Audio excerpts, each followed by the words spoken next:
Hello viewers, this is your captain speaking, back with another awesome tale today. We just invite you to sit back and relax as you enjoy today's story brought to you by We Were Kids, Theater and Cinema. Enjoy.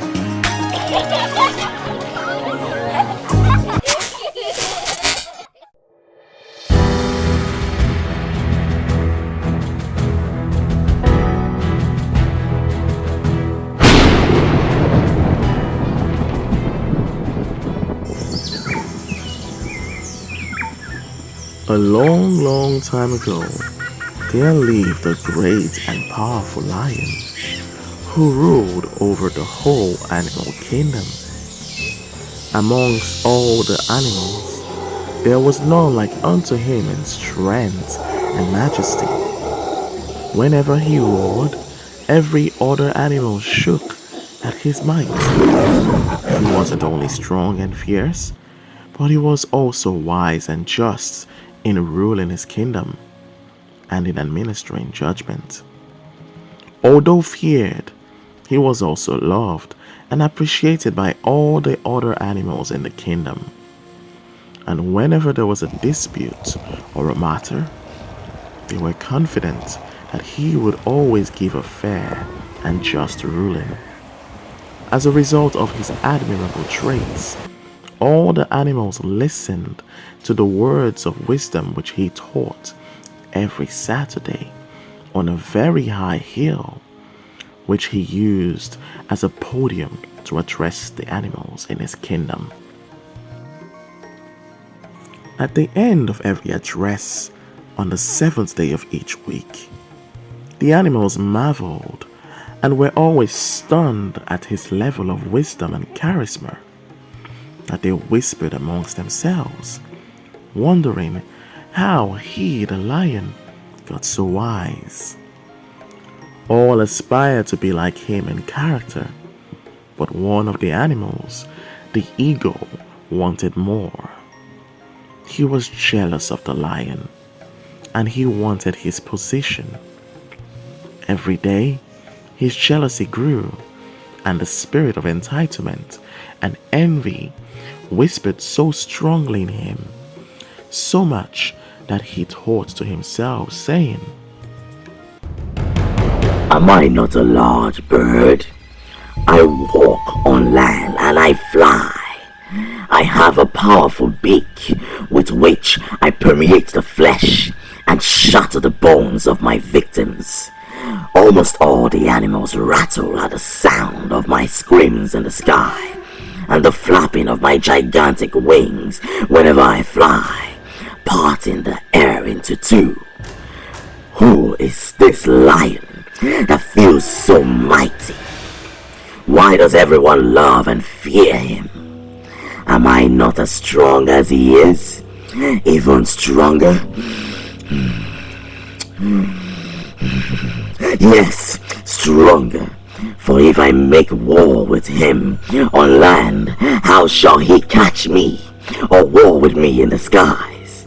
Does he have wings as mighty and powerful as I do? The other birds fear me. Even the vultures, as big as they are, dread me, for they know my might. So who is this lion? He said to himself. Then the eagle purposed in his heart to seek out the secret of the greatness of the lion. So he sent small birds to spy on the lion. The small birds were reluctant at first because they loved the lion and respected him greatly as their leader. But the eagle, seeing this, threatened them and their families, and they, knowing the evil ways of the eagle, knew that he will very well carry out his threats. Thus, for the sake of their precious lives and that of their families, they reluctantly agreed to do this deed for the evil eagle. So every day, they stealthily followed the lion everywhere he went. For reason of their size, the lion never saw them, nor heard a thing. So the small birds continued their investigative work for 1 month, and documented every action they witnessed.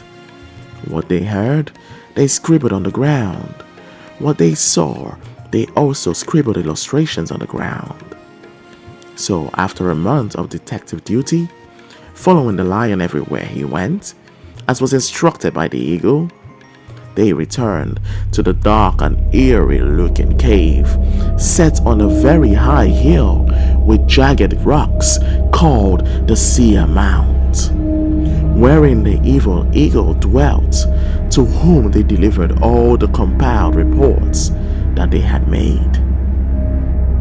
Upon seeing the accounts scribed by the small birds, he laughed out loudly in a very evil and despicable manner.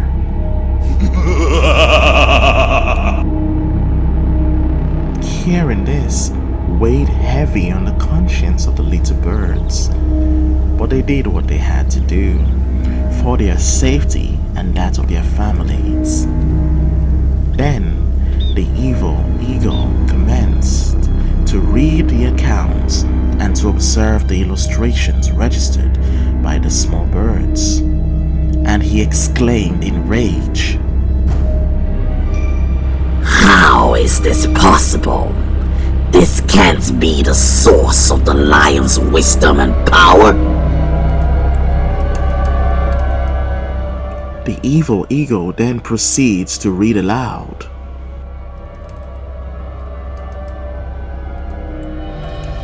He gets on his knees in the morning and night, then prays after reading some stone tablets. What is this? What is this? This can be. Enraged, he slowly raised his head, staring fiercely at the little birds. Frightened, the little birds shivered, fearing for their lives. Then the evil eagle rose his voice in anger. Are you little feather puffs making a mockery of me? Have you forgotten so soon what I do to little animals I prey on? Then one of the small birds mustered courage and spoke, shivering. It is true. All that we have written and drawn are all that we saw. I even made sure to verify the accounts of my colleagues so as not to offend you. But I fear we may have left out a tiny bit of information. And because it wasn't so clear to us all. Then the evil eagle, fuming, shouted, Well, what is the detail you left out, you incompetent fools?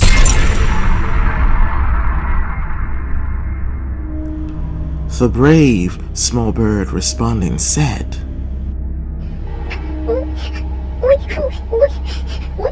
the lion, whenever he gets on his knees, uttering words that sounded like a different tongue.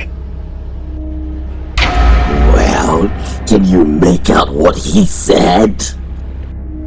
the evil eagle remarked angrily. As the brave little bird stuttered in fear, one of the other little birds behind him said, I believe I can try. Well, speak, you imbecile. The evil eagle exclaimed harshly. Stuttering in fear, he muttered,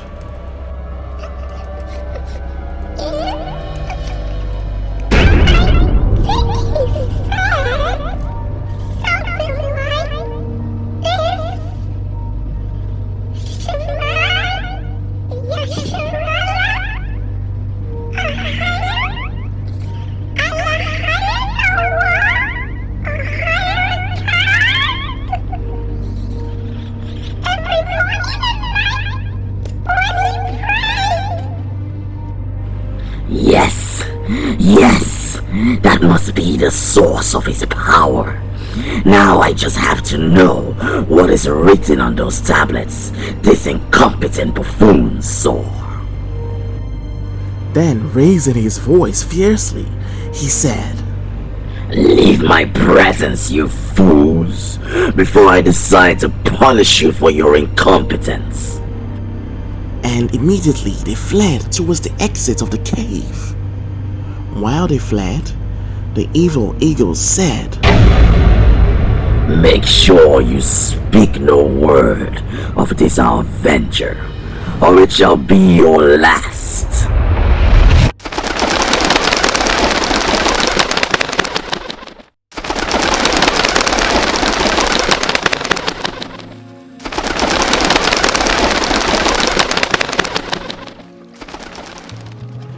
This they honored in fear and spoke no word to the other animals, but they did expect the worst from the information they had provided the evil eagle, owing to his dastardly reputation.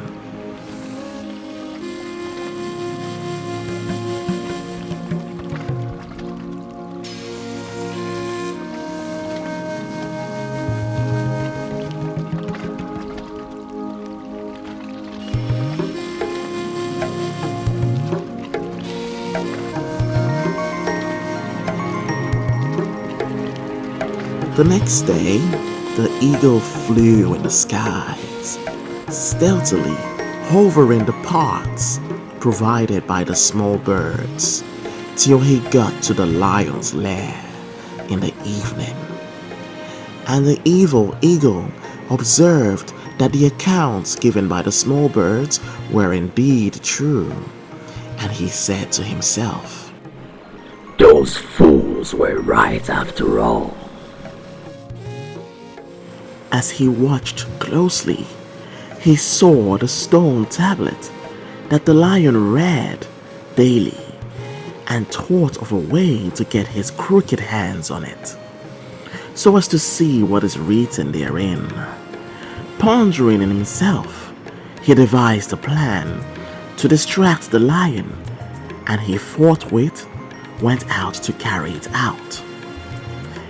So the evil eagle picked up a very big rock and flew as high as he could with his powerful wings and dropped it over a pile next to the lion's abode.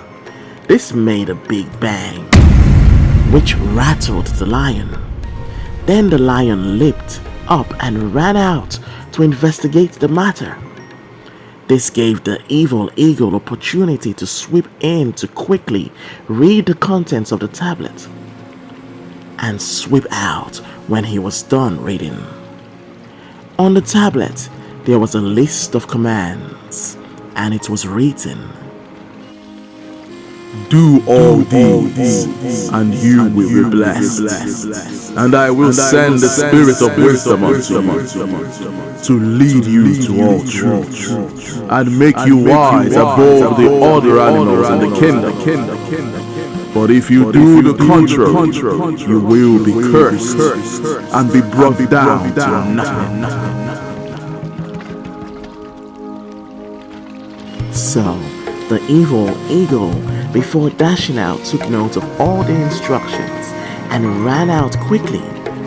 The lion then returned, but nothing seemed to be out of place, for the eagle left everything as he did, so that the lion wouldn't suspect an intruder had tricked him to momentarily leave his abode. So, unknown to the lion, the source of his power and wisdom had been discovered to be used against him in the future. Although the evil eagle had the lion's secret, he was nevertheless doubtful of himself on the most cunning way to lead the lion astray, so that he operates contrary to the instructions given him and eventually fall. As the evil eagle reasoned within himself, upon a tree in the pitch darkness, a light like a star descended from the heavens and suddenly turned into a red fiery dragon with the body and tongue of a serpent. This sight frightened the evil eagle, Trying to keep his composure, the dragon forthwith spoke in a deep and scary voice, saying, "I will help you achieve this great evil in your mind. Only if you will worship me as your God."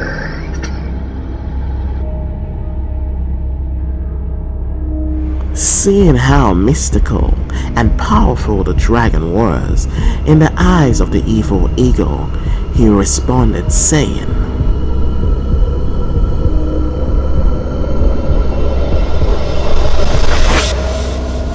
It is but a small needed price to pay for my ambitions.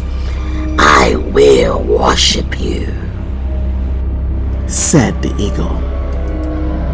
Very well, said the red dragon. I will give you powers to beguile and lead the lion astray.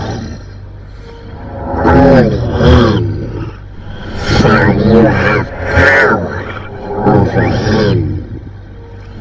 But be mindful not to attempt an overthrow until he has broken every instruction given to him. For the God he serves is far mightier than all the forces of the universe put together. So for a year, the eagle purposed in his heart and dedicated his mind in causing the lion to fall. With the guidance of the red dragon, he tempted severally, using many devices over the years, until he had caused the lion to break every last instruction given to him by his God, which made the lion very weak, hopeless, like dried up bones, and very foolish to the point that he fell from honor, favor, and respect in the sight of all the other animals, and was eventually led astray. Thus, by default, the eagle rose up in power and leadership in his stead, owning to his natural strength, cunning, coupled with the powers and sorcery taught to him by the red dragon. To maintain his rule, the red dragon made the evil eagle understand that it was expedient to devise schemes that will make the lion perpetually keep going against the instructions of his God. After the evil eagle's great success and attainment of his new position and influence, the red dragon appeared to him and gave him this warning, saying, "Evil eagle, you have now attained your greatest heart desire. See that you maintain it. For the day the lion returns again to the keeping of those instructions, and eventually to his God, your rule shall be brought to a definite end, and you shall be utterly destroyed." He added, "Also, those who have supported you in this cause shall be for eternal service." Then the dragon disappeared from before the presence of the evil eagle. Then the eagle chuckled and boasted loudly, How shall what is conquered and brought low rise again? How shall that foolish lion, break from my immense oppression, subjugation, and slavery. Never, never, he said. When he was finished, he continued laughing in great pride.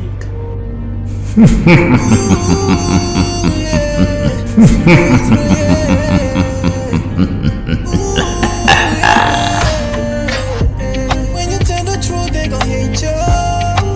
Sure, they gon' hate you. All they want to hear is